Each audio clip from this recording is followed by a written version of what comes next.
बिस्मिल्लाहिर्रहमानिर्रहीम। अस्सलाम वालेकुम नाज़रीन। गवर्नर सिंध इमरान इस्माइल से सिंध असम्बली में अपोजिशन लीडर फिरदौस शमीम नकवी की क़यादत में अपोजिशन जमातों के मुख्तलिफ मेंबरान ने गवर्नर सिंध से मुलाकात की। सिंध से हमारे नुमाइंदा ख़ुसूसी जावेद इब्राहिम मंगी के मुताबिक मुलाकात में MKM पाकिस्तान के Kanwar Naveed Jamil, Mohammad Hussain, Rashid Khilji, Faisal Sabzwari, Grand Democratic Alliance के सदरुद्दीन शाह राशदी, मुर्तज़ा जतोई, अरबाब गुलाम रहीम, जुल्फ़िकार मिर्ज़ा, इरफानुल्लाह मुरव्वत, सफ़दर अब्बासी, तहरीक इंसाफ के असलम अबड़ो और लियाकत जतोई भी शामिल थे।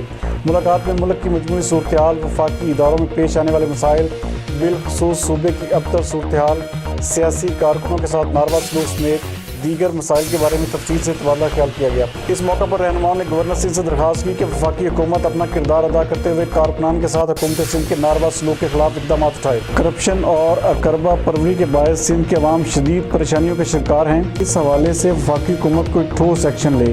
मज़ीद इस हवाले से देखते हैं ये रिपोर्ट।